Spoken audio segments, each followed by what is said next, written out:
There's been a lot of talk about the mountaintop finish, Mount Baldy, which is supposed to be it's nasty and the finish is on the top. But Yep. if you lose a whole bunch of time leading up to that, it doesn't matter where you are, you won't even have a chance. And so that No. makes me think of the situation with Sierra Road. Perhaps the mountaintop finish for Mount Baldy has left some people thinking Sierra Road may not be as strategically important. But it seems to me you could end up losing a lot of time there, and that's going to be something that all of the GC guys are going to be worried about. Definitely. I've done majority of the stages already, kind of did some recon and looked around and looked at past years and history of how the race and the riders that are coming. And, I think Sierra Road's going to be a definite precursor to Baldy, but it's the first test for the general classification riders, and it's actually going to probably set the tone of where people are at, where the riders are at condition-wise, where the general classification kind of where its first real shake-up begins.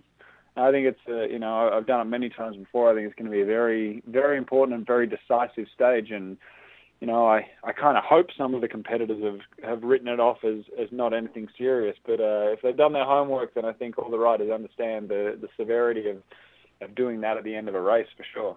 Sierra Road's very steep. I know that it says it's, I think, 9.5%, 9.7% or something like that average grade, but it sure feels like it's 12% for much of it. Am I wrong? No, definitely it's not an easy one, that's for sure. The trick here, of course, is that you'll be going over Mount Hamilton first towards the end of the stage. So you got to do Mount Hamilton, which is, no small feat in itself. You'll hit Sierra Road at about 70 miles, just a little bit over 70 miles in, and you'll have 3.5 miles to go all uphill. How much are their legs screaming at that point? And then how much of a difference does it make to be, a minute between you and a rival and, maybe 2 or 3 minutes when you hit the bottom of the hill? Yeah, that's big. I kind of, it's a tough stage to kind of get your head around because of what, it's not what you would, the standard kind of stage that you would have in Europe, for example, or some of the stage races in the US. Normally you do, flat or an undulating race and then finish up a hill. But obviously, like you mentioned, we have Mount Hamilton before it. It makes for a very tough day, and and I think if there's a gap at the top of Mount Hamilton, then the gap's going to be, a lot bigger at the finish, of course. From previous years, when we go over Mount Hamilton, once you're in a specific group, if it's raced very hard on the backside there of Mount Hamilton, then those groups kind of stay together all the time. So that's probably the first split I would imagine of the day, to see who's having a good day and who's having a bad day. And I guess it's always all dependent on how hard the peloton races, but I'd imagine there'd be a pretty big group coming into the bottom of Sierra Road. And in saying a big group, I mean 20 to 40 guys.